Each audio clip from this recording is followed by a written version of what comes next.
Hello, lovely, and welcome to the Essence of Expression podcast. Get ready to explore insights, lessons, practices, and wisdom from life for life. I'm your host, Arejay, healer, teacher, student, and sage. I'm excited and honored to have you with me on this journey. Let's dive in. So, somebody had recently asked the question, how did I come to human design? And the truth is, I came to it in probably the most aligned way possible for someone that is a 4-6 profile that's a manifesting generator. And the short version is I was walking by a conversation at a retreat. But if we back into that, how I came to human design started way before that, right? And part of it was I was in a Facebook group for belly dancers because I was belly dancing at the time. And one of the women in there, who I love and adore, she's super sweet. She was in another group that belonged to a coach who was doing plus size body positivity coaching. And so she had started her Facebook group. So I got dropped into that group. And it was cool. Like the vibe was really great and everything. And then that coach had a coach that they were working with that started their own Facebook group. So she actually dropped me into that Facebook group. So I got dropped into Ruby Freeman's Facebook group. And I was in there, I don't know, a few months. And I was going to there was a yoga conference convention that was happening in my area. And I had decided to go. So I filled out my schedule, got everything all ready, and everything, like pretty much all the slots for the 2 days, like I had everything filled. And then I had this one time frame that just had opening, like it just had space. There was nothing really going on. And then what ended up happening was Ruby Freeman actually ended up doing a session there. So I saw her name. I figured, what the hell? I'm in this person's group, like Facebook group anyway. Like, why not go and support, right? Like, why not go meet this woman? So I went to the session and really loved the session, really loved her energy, really loved her vibe. And what I appreciate about her was a lot of her story. And just in her story, there was a lot of powerful stuff, and she is that person that she is capable of reaching a lot of the people who I could not reach growing up, right? And it's just because of the difference in experiences, right? So there's some sexual trauma, some addiction, things like that, and that, I've grown up around people having those experiences, and I can't reach them the same way because I don't have that same background, right? Like I don't have those experiences, so I don't know what it's like, and I'm not going to try and pretend that I do. But because of that, I'm not a person you would trust for that particular experience. If you're looking for someone who truly sees you and understands you and knows what that's like because they've been there, I am not that person. So really loved her message, really loved her story. I was really floored and really moved by the fact that, like, hey, there's this person that's doing this wonderful stuff, and she can reach these people who are people that, like, I love and care about, but I can't reach them the way that she can reach them. And so I remember thinking to myself, like, okay, God, like, that's amazing. I'm here, like, let me know however I can help support this woman and support this mission. I'm behind it. So she had her in-person event like a couple months later. She was doing it, and so I was like, great, like let's get a ticket, like let's go. Absolutely, because like I said, however I can support this, I'm there. So I ended up going to her event, and it's like a multi-day event. And during the time, like I was in the process of doing my energy healing apprenticeship and everything, so learning Reiki and crystal healing and all that. And one of the things is this woman is speaking to a room full of people, right? Like we're in a hotel ballroom type style. So like quite a bit of people. And that takes a lot of energy, right? So at some point in time, like I started holding space for her while she's on stage and like giving to us and everything and pouring into us. And um, at some point in time, she noticed, which is unusual because a lot of people don't notice like that, or at least they didn't. I wasn't used to them noticing. And so she noticed, so like she actually ended up having a conversation with me, in one of like the down times of the event where it's like, okay, like we're all just gonna chit chat for a little bit because there's a break. And so yeah, so she noticed me like holding space for her and holding the energy for her. And so we just got talking. Really nice lady. Cool. Didn't really think much of it. Like the event was awesome, great insights, all that. And so later, she was doing her retreat for her coaching clients, for her like intimate small group coaching clients, and she needed someone to help hold space. And she remembered me, so she had reached out, and I thought it was amazing. I was like, absolutely, I'm in. Like, I was in before I even knew if I could get the time off work to go. Um, so I went, and that was a great experience in and of itself. To have someone see you like that first and foremost, but then to also have someone trust you, because I do.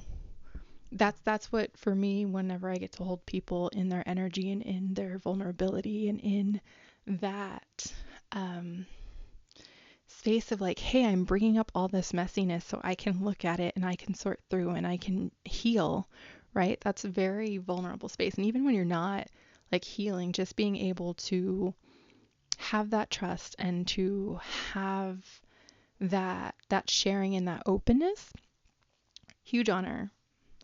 I love it. I adore it, and so grateful to the people who allow me to do that, right? So at this event, doing this, and now again, we're in downtime. And so she and the chef are having a conversation and they're talking about human design. I don't know what they're talking about. I just hear someone mention something about something that sounded interesting. And I was like, what? So I stopped and like went over and I was like, hey, like, what are you guys talking about? So she explains that like, oh, they're talking about human design and it's this system. And literally, when I got home, this is probably the last day of the retreat. I got home the next day, found the foundational book for human design, and then proceeded to read it from cover to cover, which a lot of people will read it and they just read like what's pertinent to them, like what their profile is and things like that. Literally read that shit from cover to cover. And that's how I came across human design. And I love it because for me, it was something at the stage that I was in my journey. It was something that was easy for me to understand and grasp. And when I look at a chart, I can fairly easily see and make sense of it and know what that experience is translating as, right? Like what are some of the things coming up in these people's lives? How is this showing up? And be able to understand that and be able to understand like, is that actually them, who they truly are, or is this how they've been conditioned to be, right? And to start helping like kind of keep the things and nourish the things that are them and like dig into and dissect and explore the things that aren't them so we can see like, can we let that go, etc. And it's also, it has helped me so much, which is part of why I love it, but it's also just the ability to see and recognize it made something that can be very complex and have lots of pieces, but it makes it, for me, in my mind, it makes it very simple and easy to understand. So it was something that I was able to grasp onto, use to help myself, but then also use it in a way that like, hey, I can speak to the people I'm working with or the people that are just around me that I know and love and care about and want the best for, right? Like I want you to be the most you that you can be because I think you're precious, right? So how do we get that? And part of it, was working with human design allowed me to begin to do that for myself. And then it allowed me to then begin to kind of curate and pay attention to how I speak to others, like when I know their design, so that I can make sure I'm speaking in a way that's going to help like allow that essence of who they are to step forward more easily, and not, and as much as possible, not feed into the conditioning that may have happened. So that's essentially how I came to human design, was a bunch of relationships and responding when it felt good, and just going with it. And so I think one of the lesson that you can take from this is that while human design is great and it's definitely a wonderful tool, it is like not the only system by any means. And since it is something that is like you're designed to operate and you're going to operate, so the more you're becoming, you're gonna naturally begin to align with your human design, whether you know what that is or not. And so like sometimes people come into human design and they think that that's the only way they're going to get it is because they've been in human design. So some of us come into human design when we've already been on our healing journey, and the longer you've been on your healing journey, and like the further along you are, not necessarily the longer, but the further along you are, so you've been doing the work, you've been actively making changes, and you've been continuing to grow, the closer you're naturally moving yourself to be in alignment with that design. So sometimes if people find human design like as the first thing on their journey, they're not congruent with it very much at all, right?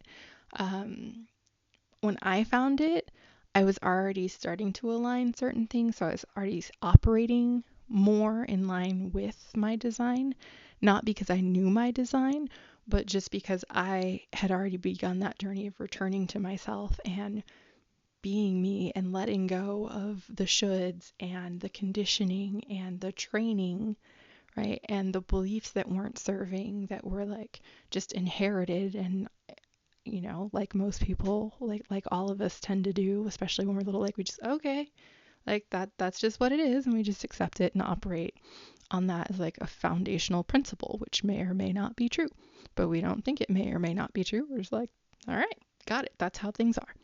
So it's definitely a fabulous tool. I personally love it. I talk about it a lot because it's been helpful, and it's a way for me. It helps me easily understand and be able to see and interact with things and with others, and to help them be more of who they are and who they're supposed, like who they were literally meant to be. And I appreciate that. So I wanted to share that because someone did ask, like, how did I come to it? And 4/6 is all about like relationships and network and being, and then a manifesting generator is meant to respond, right? And I have an emotional authority, so I have to ride that emotional wave. But if it still feels good, then we move forward, and that's following that path and those points is how I stumbled across human design. And it's been around and talked about ever since then. Thank you for your time and attention. If you enjoyed this episode, follow the show. And if someone came to mind while you were listening, share this episode with them. I hope you have a wonderful rest of your night or day, and I'll talk to you soon. Take care.